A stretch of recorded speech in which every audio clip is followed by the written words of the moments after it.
You're listening to the Spark Radio Network, internet radio like you've never heard before. Innovation, creativity, and imagination are all said to begin with a spark. So fasten your seatbelt and take the ride of your life and listen for the spark. You are listening to KLRN Radio, where liberty and reason still reign.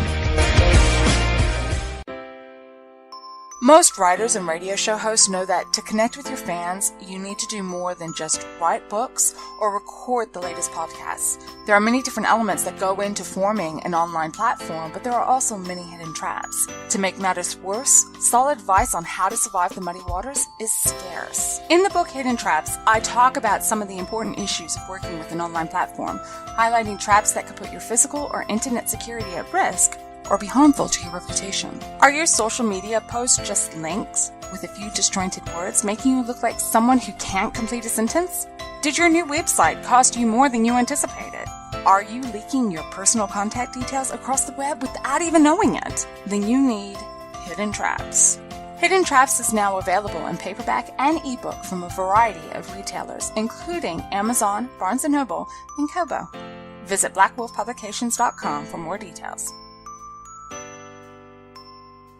If you're 85 or younger, would you like peace of mind and comfort for your family? We're Final Expense Direct with an urgent message for you. The average funeral today costs over $8,000, but the most you'll get from government benefits is $255. How will your family pay the difference? We can help. Our senior plans start as low as just $1 a day and pay up to $30,000 for a funeral and other final expenses. Peace of mind is easy. There's no medical exam. You'll have lifetime coverage, and your plan can't be canceled as long as you pay your premiums. Call now for free information about our senior plans. Answer a few simple questions and receive approval right on the phone. Plus, call right now and we'll give you a discount prescription card for free. Call 800-553-8687. That's 800-553-8687. Again, 800-553-8687. KLRN Radio has advertising rates available. We have rates to fit almost any budget. Contact us at advertising@klrnradio.com.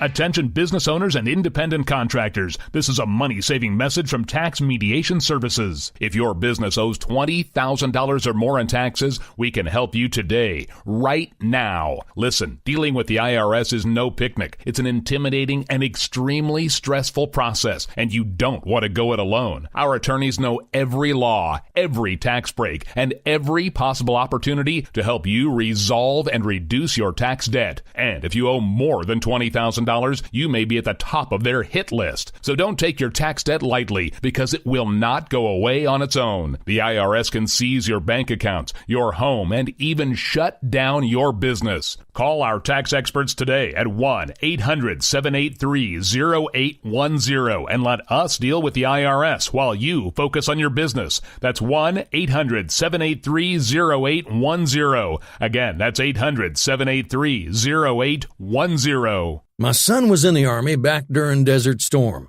but even then he wanted an MBA. He looked at a dozen schools, but only one offered the online education and flexibility he needed while he was in a tent in Iraq. Grantham University. Turns out that Grantham's been delivering affordable, relevant college and advanced degrees for over 65 years. Heck, if they can deliver a quality education to a soldier in a tent overseas, think about the flexibility Grantham can offer you so you can earn your degree too. It doesn't matter how complicated or full your life is. If getting a degree is on your bucket list, you'll want to do what my son did. You'll want to call Grantham. Find out how easy it is to get started on your education so you can check that college degree off your bucket list. Call Grantham right now, 800-910-1370. That's 800-910-1370.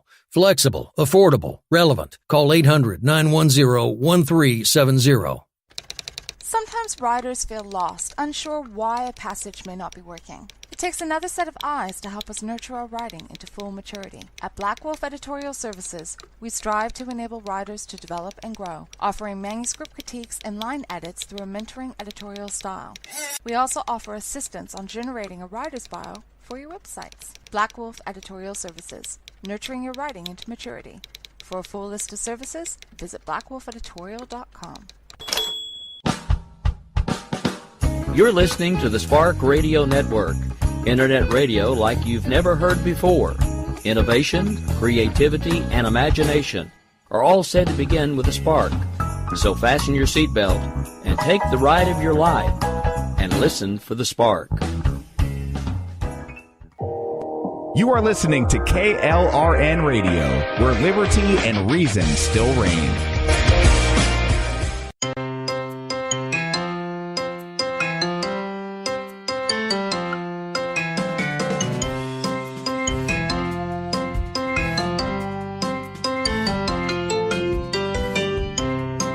The world around us is an amazing place, filled with beauty and with science. But let's face it, sometimes the science can be so confusing that it takes a PhD to understand it. Well, you're in luck. I just happen to have a PhD. Come and take a seat. Perhaps I can explain the world around us in a way we all can understand. Welcome to Conversations in Science. I'm Dr. Judy L. Mohr. Call me Doc. Hi, guys. Welcome to another episode of Conversations in Science. I am Dr. Judy L. Mohr, and as my intro says, I do have a PhD. For those of you who are new to the show, this is how it works. Today's topic, whatever the topic happens to be, I do my best to explain it in a way we all can understand, and my producer, Jessie, where are you? What's up, Doc? Hey, Jess. Well, it's Jessie's job to make sure that I don't get too technobabble on you because, let's face it, I'm a scientist. Sometimes I go technobabble. So, Jess, today's topic was specially asked for. What is it? All right. Today's topic is EMP devices, and it was asked for by one of our very loyal listeners, Ron. Well, okay. So we were asking for EMP devices, and well, Ron, here we go. Well, EMP devices, when we're talking about bits and pieces about that, can be quite complex. So I thought we might start and go right back to the basics. We're going to talk about what the electromagnetic spectrum is. Then we're going to talk about what an electromagnetic pulse is and what sort of effect it's going to have on some of the things around us.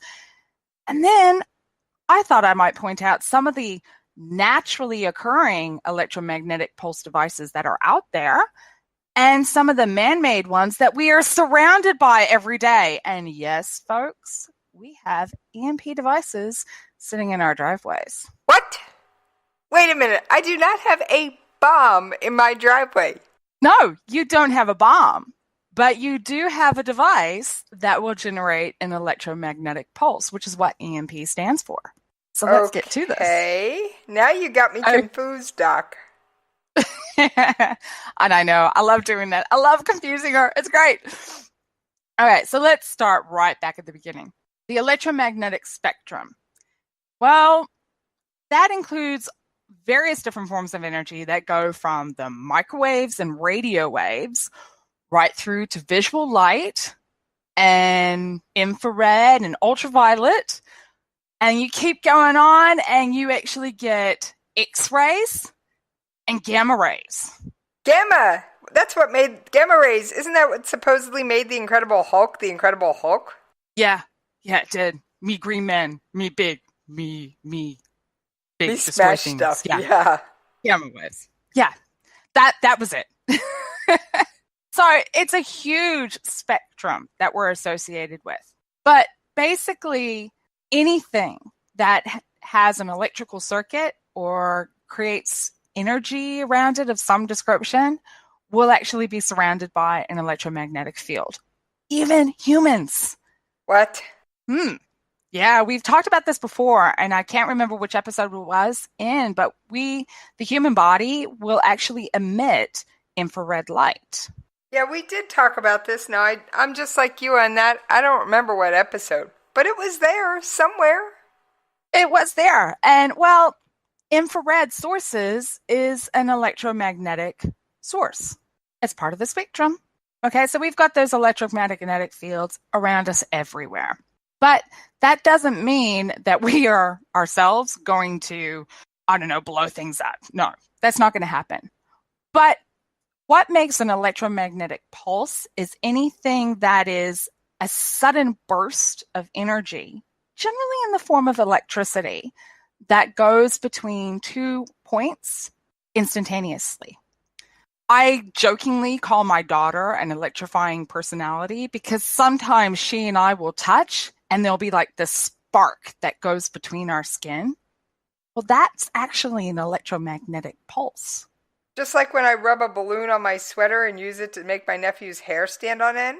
Yep, and you're creating an electromagnetic pulse. Okay, so not all electromagnetic pulses are scary. Some are fun. Some of them are very fun. I don't know how many times I've shocked myself doing various different things with scouts. It's been so much fun sometimes. And then you also have things like your lightning can be an electromagnetic pulse. Okay. There's always, when there's a solar flare on its way, electromagnetic pulses.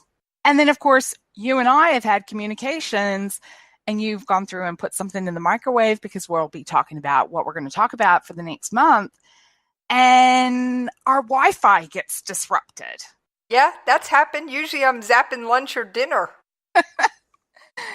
But that is all sources of electromagnetic pulses that will disrupt electricity or various different things.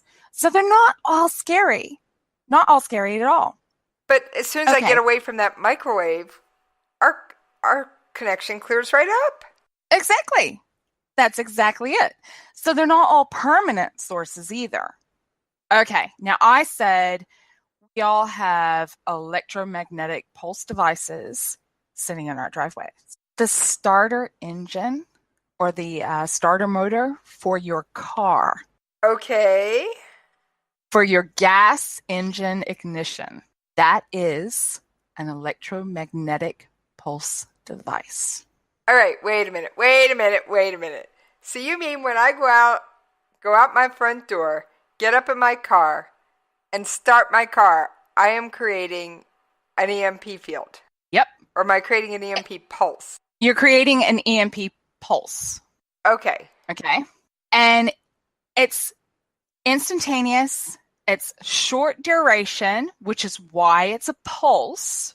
And what you're doing is you are disrupting all of the other electronics that are in the car. So if you happen to have your radio going or there's might be lights or some other bits and pieces, you notice how sometimes when you're turning on the car, the lights will dim or the radio will cut out or all that sort of thing. Right. The lights cut out for a second, but they come right back.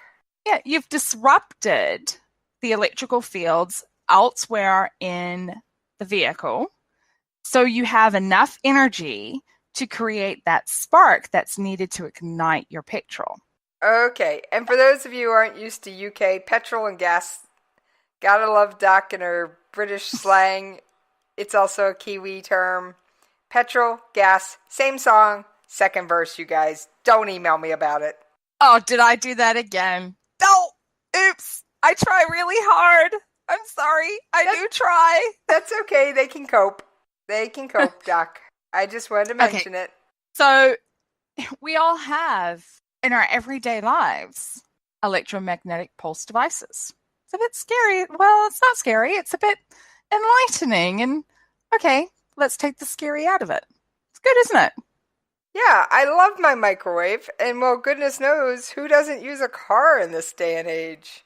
Gotta go to the grocery store somehow. There are some that I know that don't, but we won't go there. All right, in this country, not having a car unless you live in like New York City is usually not an option. Public transit in this country is not always effective. Same here, but hey, we'll carry on. Okay, so what is the electromagnetic pulse doing? Let's talk about that for a moment. Okay. Earlier in this century, so we're talking 1925. So quite some time ago. A scientist named Crompton had actually gone through and postulated the idea that if you were to bombard atoms, what we call low atomic atoms, with high energy waves, such as X-rays, microwaves, or he was talking more specifically gamma rays. If you bombard it, well, the electrons associated with various different atoms, and I'll come back to this idea of an atom in a second, but the electrons absorb the energy and then fly off in various different directions. They get knocked loose from the atom. We did talk about atoms when we were talking about heavy water and nuclear physics and all that sort of thing. Basically, an atom, to put it very simplistically, you'll have a nucleus, which is generally has protons and neutrons in it, where the neutrons have got no charge, protons have got a positive charge. And they're the weight of your atom. They're these little things that are just like, well, that's my atom. Are they the things that give it its little number on the periodic table, Doc? Yeah, the number of protons actually gives atoms the atomic number, where the neutrons sort of act like glue. They keep the protons apart enough so they can actually stick together, because positive repels positive, negative repels negative, like charges repel each other. Got it, Doc. So, yeah. So they act as the buffer zone. Thought of glue. They act as the buffer zone. Yeah, they act as like a buffer zone. So each of these atoms, they've also got electrons that are flying around. Now, these electrons, some of them will stick quite nicely to the nucleus, but some of them won't. If you actually give it, that electron, enough energy, it will go flying off in whatever direction, and it will just go happily and merrily on its way, wherever it just wants to go. The thing is electrons are actually affected by magnetic fields. And I know we have definitely talked about the Earth's natural magnetic field, because I know you thought I was crazy and insane because I was talking about the North Pole being the South Pole and all these other crazy things. Doc, you had too much eggnog. Let's face that one. But the Earth does have a natural magnetic field about it. And those electrons are going to try to go in various different ways along that magnetic field. But because it's got so much energy, they're going to go, no, I don't want to go that way. I want to go this way. And no, I don't want to go. No, I want to go this way. And it disrupts the magnetic field. And as a consequence, it disrupts electrical fields around various different devices, and things go poof, and they don't like you anymore. Temporarily, most of the time. But there is occasionally what can happen is you'll get your electrons will accumulate within the metal associated with various different electronic devices. And so it creates a circuit, a current that electric device wasn't meant to have. And it goes, no, I don't like this anymore, and it fries itself. Okay, so the electronic device just became fried. Now, I assume that's kind of permanent unless you can replace the parts. Yeah. If in those instances, that is pretty much it. If you can replace those components and you can replace like the diodes and the other bits and pieces of those things that fried itself, then yep, everything will work again. If you can't, well, then you've got a paperweight. Well, we don't like paperweights, Doc. Occasionally we do. We like to tie the paper down, occasionally. Well, when the fan's on. Yeah, I can deal with that. But I don't want my cell phone to turn into a paperweight. I like my cell phone. Yep. I can totally understand that, especially you. That's okay. So you have that concept of what's happening with the electromagnetic pulse. That's what's going to happen. But it's not just bombs. Okay, so let's think about some of the natural sources. Wait a minute. This isn't the only way that an electromagnetic pulse is going to happen? No. Sorry. No. Natural source. Very freakish, but it does happen. Lightning strikes. Have you ever heard of someone or ever had it happen to yourself where things have been struck by lightning and the amount of energy, electricity that just suddenly goes through whatever it's being struck? It's quite impressive. And it just fries everything along its path. It just goes and melts. It melts metal. That's a lot of energy, a lot of electricity, a lot of heat that is suddenly going through whatever it hits. That is, by all definitions, an electromagnetic pulse. It's instantaneous, it's short duration, it's sudden amounts of energy. Yeah, and it fries things. I've actually seen video of lightning strikes passing through things, and well, there was a lightning strike not too far from my house about a little over a year ago, and most of my electronics were fine. If they were on surge protectors, had to replace a few surge protectors, but they did their job. The couple things that weren't, well, had to replace them entirely. But that's what surge protectors are designed for. That's what your fuse box in your house is designed for. If the surge protector has got in it a series of fuses, and if it detects an amount of current going through it that's a sudden ramp up of current that it's not expecting, what will happen is those fuses, the fuse wires, will melt and they will breaking the circuit.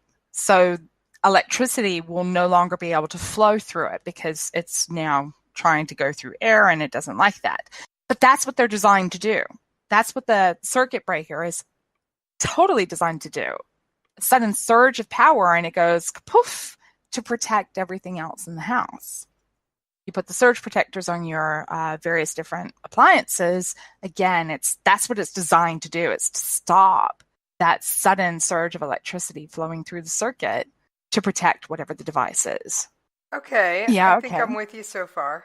So you have to maybe replace that sort of thing, but you can cope with that. I mean, yeah, it's annoying and yeah, it costs money, but yeah, don't put a nail in your circuit breaker, please. No. Because you have a fuse that keeps blowing. Please don't do that. That's call the electrician, isn't it, Doc?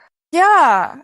Yeah. I mean, I can actually go to the hardware store and get new fuses for my circuit breakers and get fuse wire and repair it myself if I have to. But yeah, no, if you have just a warning of safety, guys, if you have a circuit in your circuit breaker that keeps wanting to go kapoof, kapoof, kapoof, yeah, there's a reason that it wants to keep going kapoof, kapoof, kapoof. That's not an invite to put a nail there. Please don't. Just don't. Because that would be defeating the point of the circuit breaker. Because that nail isn't going to melt. Yeah, totally. And your house could go up in flames. So yeah, just don't. Please don't. Okay, so electrical safety tip from Doc. Don't put a nail in place of a circuit breaker or fuse. Yeah. Yeah, it's meant to have a certain size wire, a certain diameter wire for a reason. Okay, moving right along.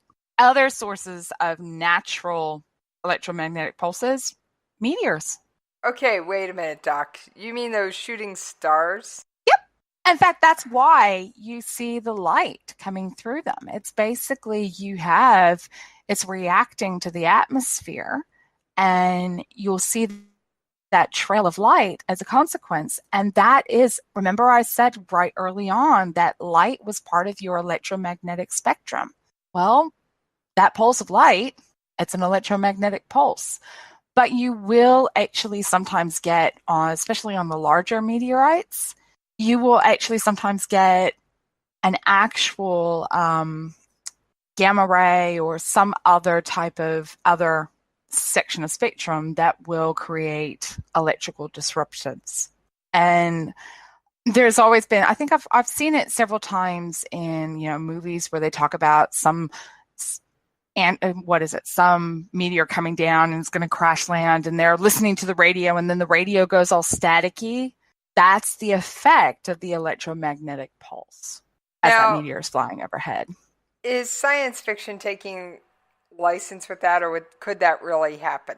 That could, I mean, if a meteor is flying directly overhead your house, yeah, things could definitely get a little bit disrupted and all that sort of thing. That particular thing is, yeah, very believable. So that's science fact, not science fiction.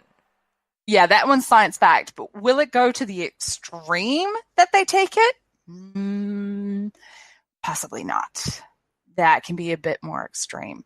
Yeah, because fiction is known for, well, they take a lot of artistic license, Doc. And they embellish, yeah. I mean, if we want to talk about pulp fiction in a way, we take the latest version of War of the Worlds with Tom Cruise. You had the aliens were coming down and they were bursting the ground with these pulses. And they were effectively electromagnetic pulses that they were hitting the ground with. And the Tom Cruise character, I can't even remember what his name was. That tells you how much I paid attention to that movie. But he found a car that wasn't working and no one could figure out why it was working. He changed a couple of the components out. He was taking a look at the electrical components. And the character even said something about all he had to do was change out a particular motor, and that was it. And then the car was working. Now, question here, Doc. Basically what would happen. Back to this movie for 2 seconds. Would we actually be able to see those pulses, or was that artistic license? Well, you can see the pulses to a certain extent when they come off of a meteor because there's that light that comes off. So if the pulse is generating waves within the visual spectrum of light, then yes, we will be able to see it. Most of the time, no. Okay, so it'd have to be a specific kind. It has to be a very specific wavelength of wave before we can actually see it, because the human eyes can only see a tiny spectrum, and I mean it is a tiny spectrum of the electromagnetic spectrum as a whole. Very tiny. Okay, so carrying on, most situations, if you're talking about these electromagnetic pulses, if they're permanent, if you can replace the components, yeah, you're sweet, you're all good to go. In terms of other man-made sources, you have your power line surges. I don't know about you, but all the overhead power lines that we have in our region, they're actually deliberately held apart by a circular ring.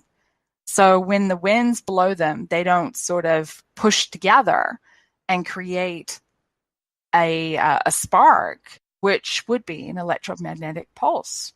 I've seen things like that, Doc. Yeah, I hope you're starting to see how there are so many different ways that electromagnetic pulses could come about. They literally are, by definition, a change or a sudden increase in how the electricity would flow from one point to another. And it is temporary. It is a short duration. It's sudden and it's large. So why is everybody freaking out about the fact that one could come after the effects of a nuclear bomb blast? I mean, I hate to go to the scary realm, Doc, but yeah. Okay. We've got an idiot with nuclear weapons running around the earth. Yeah, I know. I'm a bit scared by that too. Okay, so when you start weaponizing electromagnetic pulses, there are two different ways of doing it. One is to use nuclear methods, and the other one is to use non-nuclear methods. In the nuclear blast, so we're going to talk about the nuclear weapons to start with, you get the shock wave of the bomb itself, which does a lot of damage. Seconds later, that's followed by the heat wave. Within microseconds later, that's followed by your gamma ray burst. And you're talking only 0.5% of the energy from the bomb is your gamma ray burst. But that gamma ray burst is what's going to create your electromagnetic pulse effect. Okay, so we're talking like 0.5% of the bomb's energy is actually going to be converted into this thing. Yeah, you're talking about a very, very tiny fraction. And then, of course, you have your nuclear fallout, and you have all these other things associated with the nuclear bomb. The radius of your electromagnetic pulse effect is going to be confined to the radius of your bomb shockwave. Okay, so if, God forbid, and I don't want this to happen, but let's just say the lunatic that none of us like, Kim Jong-un, decides to set something off on the East Coast. California is not going to have their electronics scrambled by this thing. No, it's too far, too much of a distance for them to feel that effect. Anything and everything, any and all waves associated with that bomb is going to be completely dissipated by the time it has traveled that distance to such minimal effects that no one's going to feel it. Okay. So now, if it was right on top of them, that's a different story.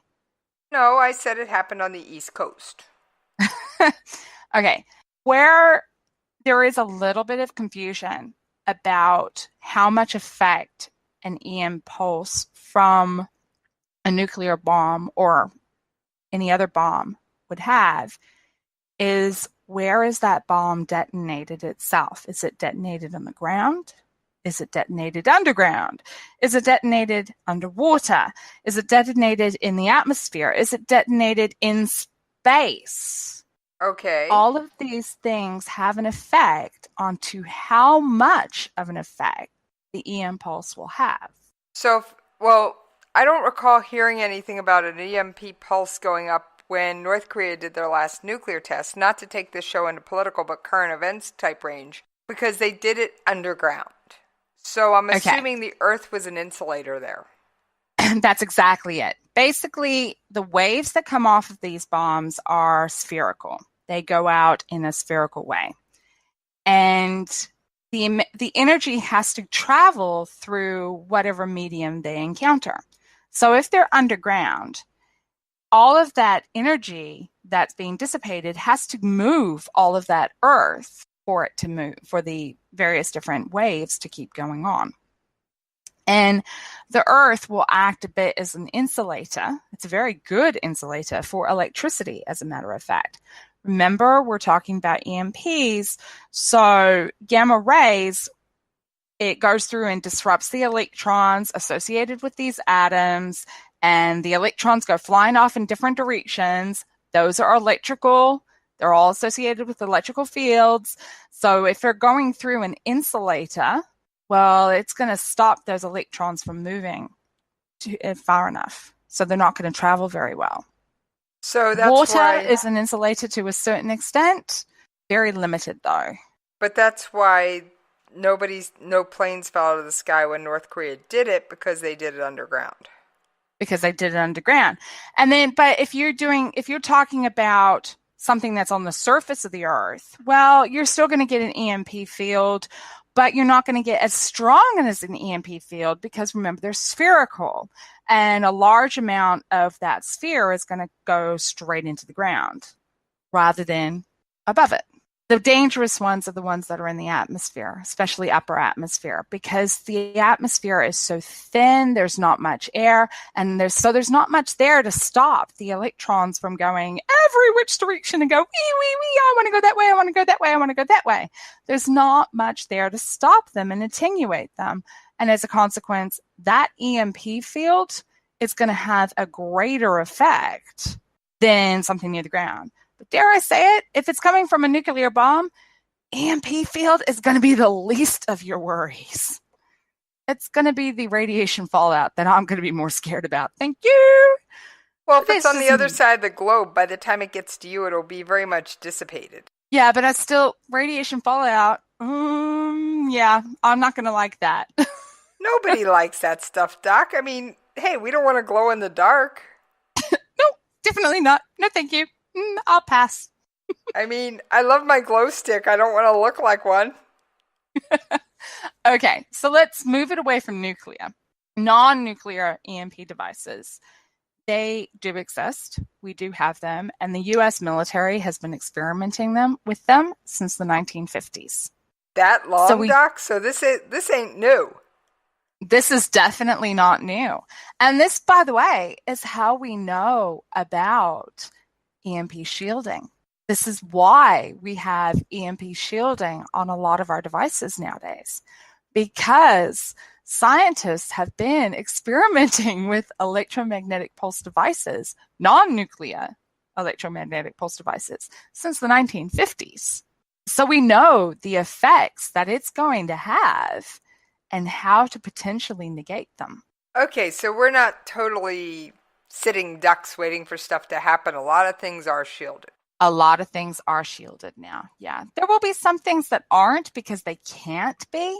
Like you said, you've got some of the devices in your own house because of the way they work. They can't be on surge protectors. Well, and that'll be the same thing, because of the way they work. Some things can't be on, have EMP shielding, but a lot of things will. Okay. And it's because we have this understanding of what effects things have. We know what to expect. All right, so this isn't the end of the world. You may need a No. new cell phone, but it's not the end of the world. End of the cell phone. That could be that could be entertaining. Oh, yeah, just imagine the whole generation of millennials that get all their news by cell phone suddenly cut off from their Twitter. Oh, I think some of them would go into absolute... Oh, yeah. Okay, we won't go there. We won't go there. Definitely not. Definitely not. Oh, it could be fascinating to watch. It could be absolutely hilarious to watch, but we won't go there. Yeah, you don't want to picture your teenager without their cell device connected to them, huh? Yeah, no, we won't go there. So, yeah, the non-nuclear EMP devices have been around for a very long time. There was actually websites on a variety of different websites that talk about the mathematics and the science behind some of these devices. And I have to admit, I was looking at them last night going, yeah, even I don't understand what that electrical circuit even means. I'm sorry, I don't read electrical circuits. But all of these websites that have this information, you cannot build an EMP bomb from them. There's not enough information. They're just talking about the science behind it and the way the things work to generate whatever they're generating.